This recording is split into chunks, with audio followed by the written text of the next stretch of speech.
mencuri. Halo teman-teman. Hai. Perkenalkan, nama saya Ana Albafunisa. Saya dari SDIT Ulul Albab 1 Purworejo. Hari ini Ana akan membawakan cerita dari Jawa Tengah yang berjudul Ratu Sima. Cerita ini Ana ambil dari buku Kumpulan Cerita Rakyat Nusantara yang ditulis oleh Daryatun dan kawan-kawan. Mau tahu ceritanya? Mau dong. Disimak ya. Ya. Dahulu kala di pesisir utara Pulau Jawa terdapat sebuah kerajaan yang makmur dan tentram. Kerajaan tersebut bernama Kerajaan Kalingga. Kerajaan Kalingga dipimpin oleh seorang ratu yang adil dan bijaksana bernama Ratu Sima. Ratu Sima menjalankan pemerintahan di kerajaannya dengan menjunjung tinggi kejujuran dan keadilan. Ia tidak segan untuk menjatuhkan hukuman pada siapa saja yang berbuat salah. Atas ketegasannya itu, Ratu Sima menjadi sosok pemimpin yang disegani seluruh pelosok negeri. Seluruh rakyat Kalingga pun hidup atas dasar kejujuran. Hingga pada suatu hari, berita kemakmuran kerajaan Kalingga beserta keadilan Ratu Sima terdengar sampai ke negeri Cina. Seketika timbul niat kekaisaran Cina dari dinasti Tang untuk menguasai Kalingga. Namun, sebelum melakukan penyerangan, Kaisar ingin menyelidiki seberapa besar kekuatan negeri Kalingga. Berangkatlah engkau ke Kalingga. Lihatlah seberapa kuat mereka dan buktikan apakah kabar keadilan Ratu Sima benar adanya. Titah sang kaisar kepada salah seorang utusannya. Nah teman-teman, kemudian utusan tersebut berangkat ke Kalingga. Setelah beberapa waktu, ia menyelidiki kekuatan negeri itu. Ia teringat akan misi keduanya, yaitu membuktikan kabar keadilan Ratu Sima. Ia pun memutar otak untuk mencari cara yang tepat. Keesokan harinya, utusan tersebut dengan sengaja meletakkan guci yang berisi emas di jalan utama kota raja. Jalan itulah yang setiap hari banyak dilalui orang. Tidak hanya rakyat jelata, tetapi juga para pejabat kerajaan yang ingin berkunjung ke istana. Haya, jika aku meletakkan guci ini di tempat ini, akan ada banyak mata yang melihat. Aku yakin, Ma, guci ini tidak akan bertahan lama di sini, pikir si utusan tersebut. Setelah meletakkan guci itu, utusan tersebut bersembunyi di kedai yang ada di seberang jalan untuk mengamati apa yang akan terjadi selanjutnya. Satu hari berlalu, tidak ada seorang pun yang menyentuh guci itu. Hari berikutnya, hal yang sama pun terjadi. Orang-orang yang melintasi jalan itu hanya melewati begitu saja guci itu. Karena mereka tahu guci itu bukan milik mereka. Jadi, mereka tidak berhak untuk mengambilnya. Hari berganti minggu, minggu berganti bulan, guci itu tetap tergeletak di tempat yang sama tanpa ada yang menyentuhnya.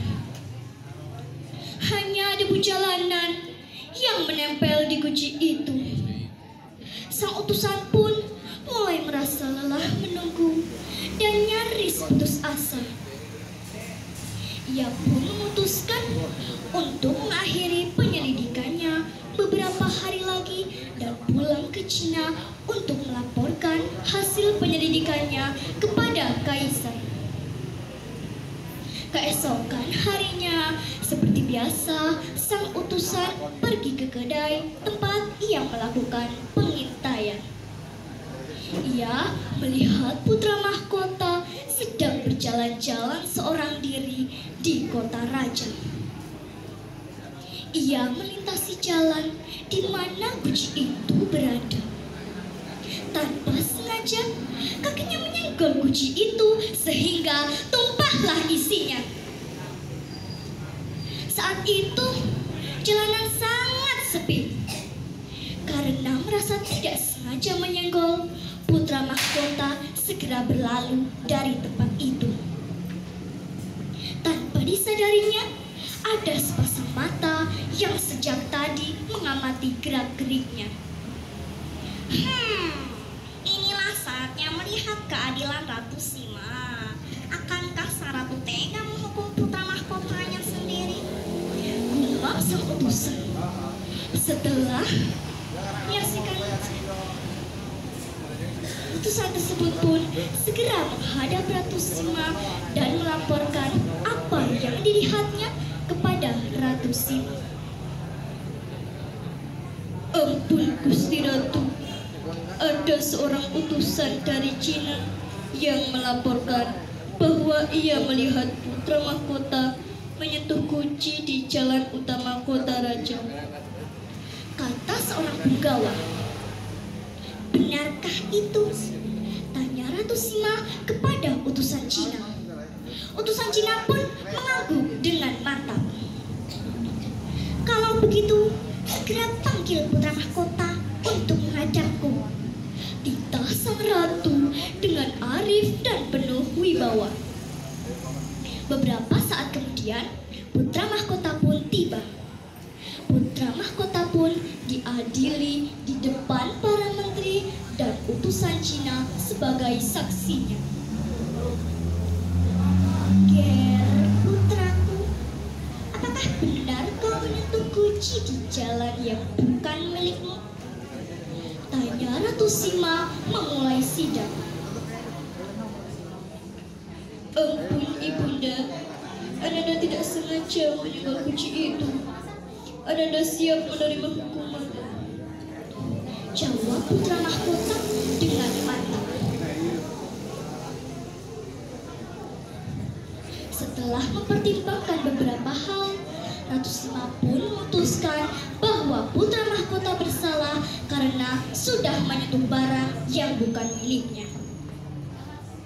Demi menegakkan keadilan, Ratu Sima pun menjatuhi hukuman mati untuk putra mahkota. Mendengar keputusan itu, para menteri pun merasa keberatan. Ampun Gusti Ratu, apakah hukuman itu tidak terlalu berat untuk putra mahkota? Bukankah putra mahkota tidak sengaja menyenggol Guji itu? Salah seorang menteri memberanikan diri untuk menyampaikan keberatannya. Setelah mendengar permohonan itu, Ratu Sima pun mempertimbangkan kembali. Ratu Sima pun memutuskan untuk memotong jari kaki putra mahkota yang menyenggol Guji itu. Akhirnya, para menteri pun menyetujui keputusan itu. Utusan Cina pun menyaksikan sendiri ketegasan Ratu Sima.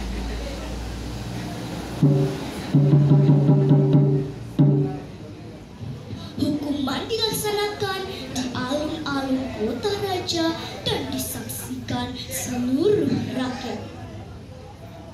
Hal ini dilakukan sebagai peringatan untuk seluruh rakyat. Setelah menyaksikan sendiri pelaksanaan hukuman itu, utusan Cina pun segera kembali ke Cina dan melaporkan apa yang dilihatnya kepada Kaisar Cina. Setelah mendengar laporan dari utusannya, Kaisar Cina pun memutuskan untuk membatalkan rencananya menyerang kerajaan Kalingga. Kaisar Cina sangat kagum dengan sikap adil Ratu Sima.